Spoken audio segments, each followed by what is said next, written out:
नमस्कार, मैं हूं Amod Srivastava. Amazing thought, amazing message, amazing information की दिशा में आज एक कदम और आगे। आज के इस कहानी का शीर्षक है अद्भुत भाईचारा।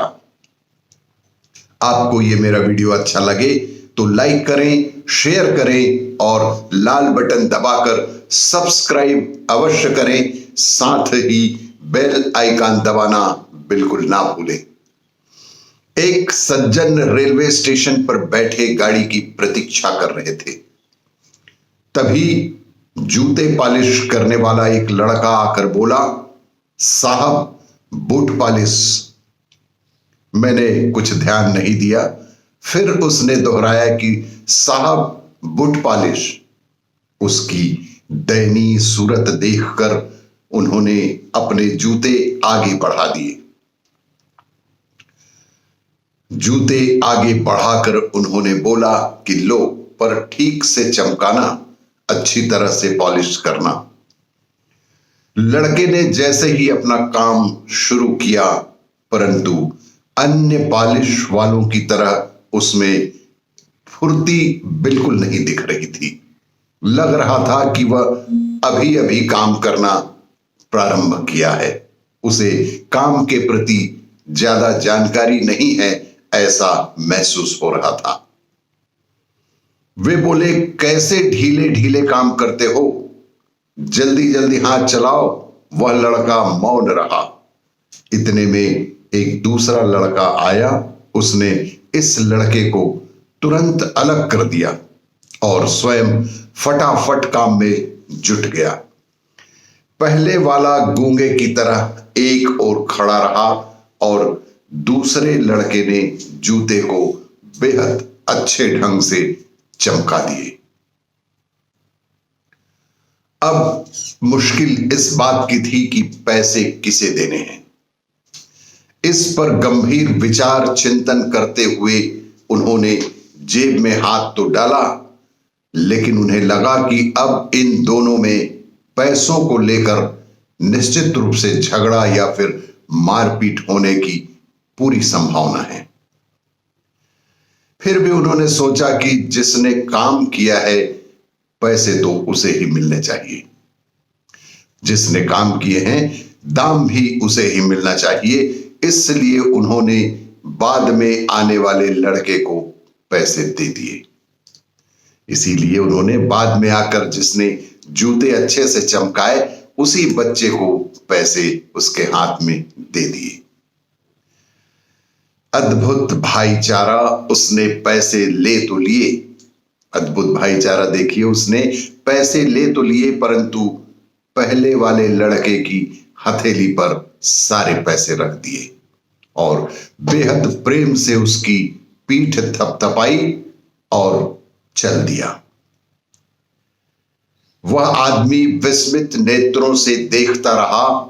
उसने लड़के को तुरंत वापस बुलाया और पूछा कि यह सब क्या चक्कर है, यह क्या माजरा है कि तुम आकर उसके हाथ से जूता छीनकर पॉलिश किया, लेकिन पैसे उसके हाथ में ही थमा कर जा रहे हो। तब लड़का बोला कि साहब, यह 3 महीने पहले चलती ट्रेन से गिर गया था। यह लड़का 3 महीने पहले ही चलती ट्रेन से गिर गया था। हाथ पैर में बहुत चोटें आई थीं। ईश्वर की कृपा से बेचारा बच तो गया है, नहीं तो इसकी वृद्धा मां और 5 बहनों का क्या होता, यही एक बड़ी समस्या थी इसके साथ। फिर थोड़ा रुककर वह बोला कि साहब, यहां जूते पॉलिश करने वालों का हमारा एक संघ है। इस रेलवे स्टेशन में जूते पॉलिश करने वालों का हमारा एक समूह है और उसमें एक देवता जैसे हम सबके प्यारे चाचा जी हैं, जिन्हें सब चाचा जी के ही नाम से पुकारते हैं। और वही चाचा जी ने हम सभी को एक साथ जुट होकर रहने की सलाह और सहयोग भी प्रदान किए हैं।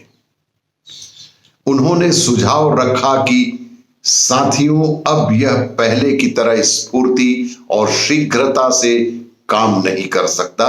इसके हाथ पांव दोनों ही कमजोर हो चुके हैं। यदि यह स्फूर्ति से काम नहीं कर सकता तो क्या हुआ? ईश्वर ने हम सबको अपने साथी के प्रति सक्रिय हित, त्याग भावना, स्नेह, सहानुभूति और एकत्व का भाव प्रकट करने का एक सुनहरा अवसर प्रदान किया है। जैसे पीठ, पेट, चेहरा, हाथ, पैर भिन्न भिन्न दिखते हुए भी एक ही शरीर के अंग हैं, ऐसे ही तो हम सभी शरीर से भिन्न भिन्न दिखते हुए एक ही आत्मा, एक जैसे ही हम सब एक हैं। स्टेशन पर रहने वाले हम सब साथियों ने मिलकर यह तय किया कि हम अपनी एक जोड़ी जूते पॉलिश की आय, हम सब ने यह निश्चय किया है कि प्रतिदिन प्रति व्यक्ति एक जोड़ी जूते पॉलिश करने की आय इसे दिया करेंगे और जरूरत पड़ने पर इसके काम में सहयोग भी करेंगे। यह हमारे चाचा जी ने हमें संबोधित करके निर्देशित किया है कि प्रत्येक व्यक्ति एक जोड़ी जूते की आय जो है उसे प्रदान करेगा। जूते पॉलिश करने वालों के इस संघ में आपसी प्रेम, सहयोग, एकता तथा मानवता की ऐसी ऊंचाई देखकर वे सज्जन भी चकित रह गए। बेहद अद्भुत प्यार, एक अनुकरणीय कार्य।